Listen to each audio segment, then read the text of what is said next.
historia no contada. Programa de investigación y divulgación histórica. Investigaciones realizadas con pruebas documentales, testificables y monumentales. La historia que no está escrita en los libros oficiales. La historia no contada. Bienvenidos. Amigos, amigas, gracias por el favor de su atención, de su compañía en este programa que ha gustado mucho el que les mencione sobre medallas, condecoraciones y armas, aparte de la historia, obviamente, en la historia no contada. Híjole, es tan importante, tan impresionante, tan emocionante. A mí me emociona mucho hablar de la historia y más de lo que tiene que ver con la historia de México y con lo que llega de otros países para México. A veces de algunas formas, muchas veces para destrucción, ¿no? Ya habíamos hablado de los rifles de la guerra del 47, por ahí les debo el programa de la bayoneta y enseñarles una bayoneta, pero hoy les traigo precisamente un sable que manda a diseñar el emperador Napoleón Bonaparte. Un sable que sirvió en la infantería francesa y que al hacerlo un poquito más curvo va a ser un sable de caballería. Ustedes saben que una espada recta es espada, pero cuando tiene una curvatura en su hoja va a ser un sable. Y quiero hablarles del sable briquet. El sable briquet también llega a México en la época con los realistas, porque sabemos que para 1808 España es invadida por los Bonaparte. Napoleón Bonaparte pone a su hermano, José Bonaparte, Pepe Botella, que le decían por borrachito, lo pone como rey de España y encarcela a Carlos IV y a Fernando VII, que era hijo de Carlos IV, y no se ponían de acuerdo, y bueno, ya esa historia ya se las conté. Pero el sabre briquet era un arma de excelencia usada por las tropas francesas de ocupación presentes en la península ibérica desde 1808. Es un sable corto y de fácil manejo. El ejército francés ya contaba con él durante la guerra de Convención, así se llama, y fue la guerra de Convención, y fue Napoleón quien extendió su uso a los regimientos de infantería de línea y de granaderos. Napoleón fue un excelente artillero, por lo tanto dotó de este sable, que era su preferido, también de los regimientos de infantería y artillería. Ahora bien, quiero aclarar, Grimbenbaul era el artífice de cañones y de armas de Napoleón. Grimbenbaul tiene unos cañones impresionantes, que algunos de ellos sí llegaron a México. Era de manufactura francesa. Grimbenbaul es el que perfecciona la pistola de chispa francesa. Aunque por ahí todavía falta, que estoy 100% seguro que él fue el que realiza, el que hace el diseño y realiza sobre todo una manufactura de un sable, que es lo que primero se pierde en batalla, los sables. O por ejemplo era como los ingleses, y que ellos son los que imponen el famoso talí, ¿verdad? Que venía como el cordón de mando en Primera y Segunda Guerra, y ese talí va a engancharse a una hebilla que traía la cacha de su pistola, de su revólver. Por lo regular el Webley era el que usaban ellos, por si en algún momento te daban o te desequilibrabas y tirabas la pistola, no la perdieras con el mismo cordón de mando que bajaba hasta la funda, hasta la pistola, la podrías recuperar. El sable, para eso existe la dragona, que precisamente es una especie de muñequera que se anuda y termina con un pompón para que no lo pierdas, sobre todo en caballería. Si es tu única arma y la pierdes y no traes pistola, ¿cómo te vas a defender? Entonces, al ver esto, y salían caros, Napoleón manda hacer un sable muy eficaz, de una sola pieza la empuñadura, porque la empuñadura lleva varias piezas que se van armando y después es un relajo porque se van desarmando por tanto golpe. Bueno, pues entonces hace el famoso sable briquet, que briquet en francés quiere decir pedernal, quiere decir encendedor. Entonces se le conoce también en Europa como el sable encendedor, ¿verdad? Y entonces dice aquí que según algunos, la tradición del sabre es una técnica, del sabrage, o savage, es una técnica de abrir una botella de champán con el tajo del sable, ¿verdad? Para celebrar la victoria de una batalla. Y todavía sí, sí efectivamente en Francia hay ciertos personajes en restaurantes que llegan con un cuchillo, no un sable más chiquito, y tienen toda una gracia para descorchar la botella de champán de un solo golpe en la boca de la botella, un sommelier, mejor dicho, y ese catador es el que te va a descorchar. Por eso antes sí se le daba propina. De ahí viene la herencia de la propina del descorche, porque te descorchan, pero antes lo hacían así a punta de sablazo, a punta de cuchillazo. Entonces, es por eso la importancia del descorche, que ya después ahora ya es puro negocio, pero bueno. Entonces dice aquí que el sable cuenta con una hoja de acero de alto carbono forjado. Sus golpes con la punta eran muy eficaces y peligrosos, y las arremetidas con la hoja podían ocasionar heridas graves. Con su afilada hoja podían cercenar, ya que era muy cortante, brazos, piernas o cabezas. El agua, la nieve o la sangre sí podían llegar a afectar el acero si no era eh, limpiado de inmediato, si no se le daba un mantenimiento. Por eso cualquier arma, ¿eh? Por eso hoy en día las armas de polímero que funcionan después de sacarlas del lodo y todo eso, pero es plástico, no es una parte, es acero. Aquí estamos hablando de un sable del siglo XIX. De 72 centímetros de longitud, cuenta con una hoja de 58 centímetros. La hoja está realizada en acero templado, es ancha y curva, con el lomo cuadrado al interior y el filo al exterior. Su guardilla o su guardamano está realizada en bronce de una sola pieza. Ahí está el éxito de este sable, que está muy bonito. El guardamano todo está hecho de una sola pieza y ya nada más se encaja la hoja cerrándola con el pomo. El pomo que va en la parte circular, que es una semiesfera, en un aro que va en el guardamanos. El guardamanos es curvo y va girado hacia la hoja complementaria. Lleva un galluelo, se llama, girado hacia la hoja complementaria, la austera guarnición. Y precisamente, tenemos un problemita con la luz. Aquí les muestro precisamente lo que es el sable. Ahorita lo vamos a ver en grande. Esta parte de aquí es el galluelo que va hacia la hoja.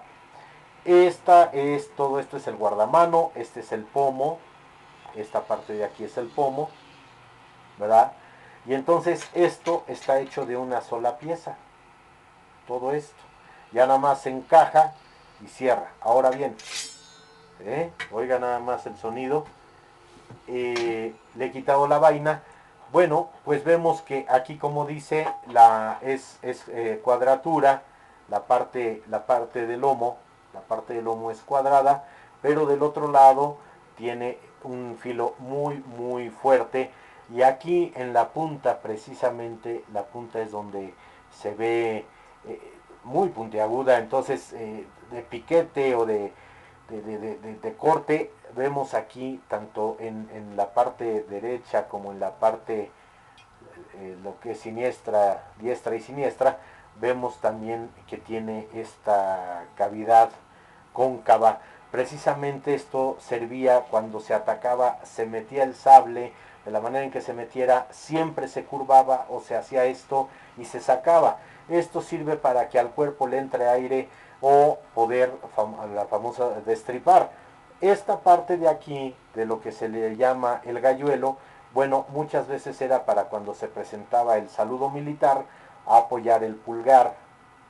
Ya de esta parte de aquí era de donde se iba a poner la famosa dragona y se va a atorar aquí a la muñeca. Entonces si tú se te caía, lo perdías, ya no era tan difícil el poderlo perder, sino lo encontrabas, ¿verdad? Y luego dice aquí en su historia, el sable es una espada curva de un solo filo diseñado para cortar, utilizada habitualmente por la caballería e infantería del siglo XIX. Este lo vemos en un poquito curvo, pero el sable este es de infantería. El sable de caballería es todavía un poquito más curvo para que precisamente cuando pasaban los dragones y daban el sablazo, precisamente el sablazo, pues tuvieran mayor extensión en la cuestión de no estirar tanto el brazo, sino en corto, poder herir al contrincante, ¿verdad? El carácter curvo de su hoja lo diferencia tradicionalmente de la espada, lo que yo les decía, la espada es recta. Bien, el objetivo era conseguir que un hombre al descargar la fuerza de su brazo con esta arma dibuje un amplio círculo sobre el contrincante, logrando que el punto de corte del sable siempre sea tangente. Surgió también por la necesidad de la velocidad en el combate, sobre todo combate a caballo y combate en infantería pie a tierra, que se consigue al cortar y no dejar incrustada la hoja del arma en el cuerpo del adversario. Pues sí, porque hemos visto películas, hemos visto escenas, pinturas, que al dar el golpe, por ejemplo con las hachas, ¿no? Las hachas medievales, pues se quedaban clavadas en la parrilla costillar, se quedaban clavadas en alguna parte, y eso es lo que este sable con esta forma lo evita, ¿verdad? Entonces, y en las dos, en infantería y en caballería. Los sables pesados para la caballería, o sea, pesan un poquito más, tienen una hoja de gran curvatura, son casi circulares, en cambio los sables para la infantería, lo que les acabo de comentar, y la marina poseen una curvatura menor, pues conceden mayor importancia a la función defensiva que mantener alejado al enemigo y parar sus golpes. O sea, no es tanto de ataque, sino ya de cuerpo a cuerpo. Sí te ataco, pero también me defiendo de lo que tú vengas en contra mía. Napoleón Bonaparte, el gran emperador, que su época de vida es de 1709 a 1821, emperador de Francia. Él es emperador de Francia de 1804 a 1815, consolidó e instituyó muchas de las reformas de la Revolución Francesa y está considerado como uno de los genios militares más grandes de la historia, conquistador de la mayor parte de Europa, y comandó grandes campañas bélicas muy exitosas, aunque con ciertas derrotas igualmente estrepitosas. Sus agresivas guerras de conquista se convirtieron en las mayores operaciones militares conocidas hasta el momento y conocidas en Europa, involucrando a un número de soldados jamás visto de los ejércitos de época. De ahí que precisamente, perdón por salir de cuadro, pero les quiero enseñar, precisamente llega a ser el ejército más importante de Europa. Les quiero enseñar precisamente la vaina de el sable que tiene, donde entra, precisamente está protegido con bronce, la punta también. Hay unas fotos que por ahí vi yo en Celaya, donde en la época porfiriana, obviamente esto es cuero y es cuero duro, está muy duro, la vaina está muy dura, o sea, si te pegas sí te llega a fastidiar, ¿no? O sea, sí llega a usarse como arma esto, aunque no creo que aguante tanto como lo del sable. Esto se le ponía, iba a la cintura, se le ponía precisamente una, vamos a decirlo así, una como funda, como un cinturón especial en el cual entraba hasta aquí, y esta parte, bueno, pues ya quedaba colgada, se llevaba del lado izquierdo para desenfundarlo con la derecha. Vean, hermoso. Y ya algunos de la funda salía un pequeño segurito que se agarraba aquí al galluelo para que no saliera,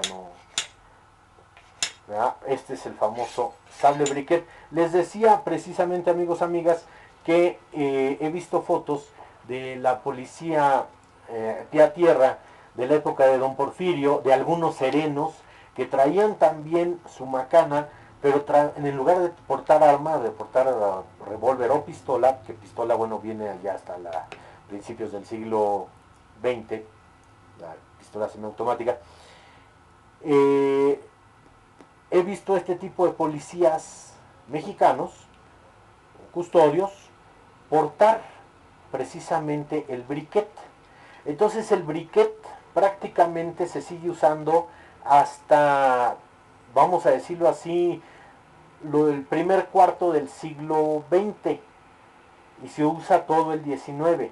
Es un gran sable, un sable de alguna manera hermoso, económico, eh, y que de alguna manera, a diferencia de los sables que también hace Francia hermosamente con una hoja en azul acero, con algunas alegorías, como hemos visto en los museos, como es el sable de Morelos, los sables, porque tenía varios, el de Gala y el de Diario, de Agustín de Iturbide.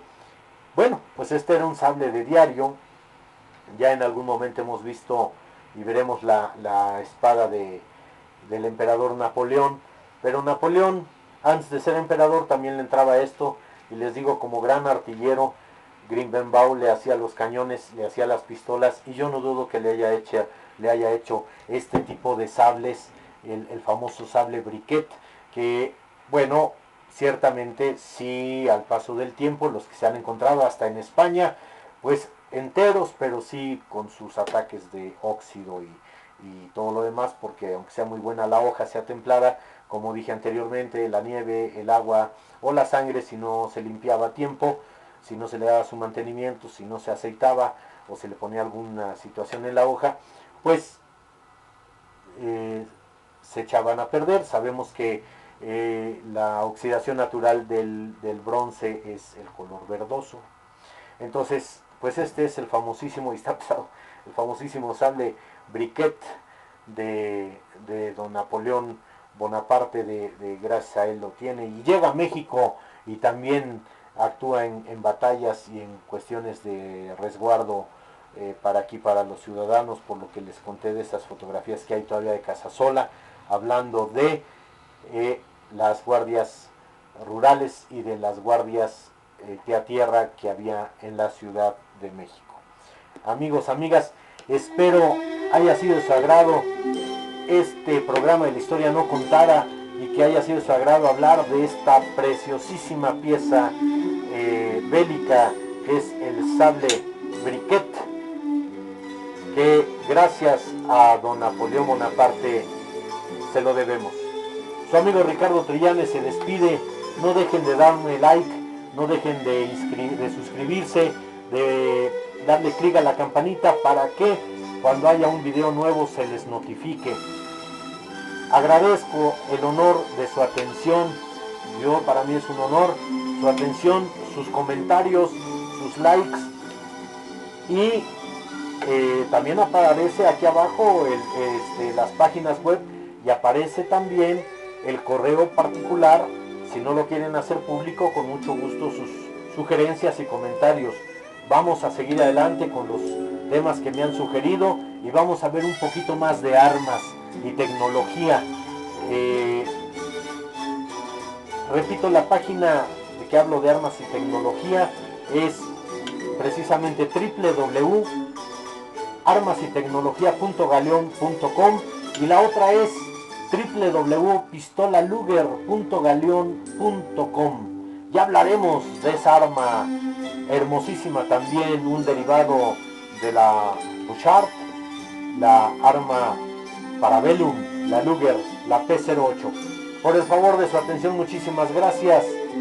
Pásenla lo mejor posible. Hasta pronto.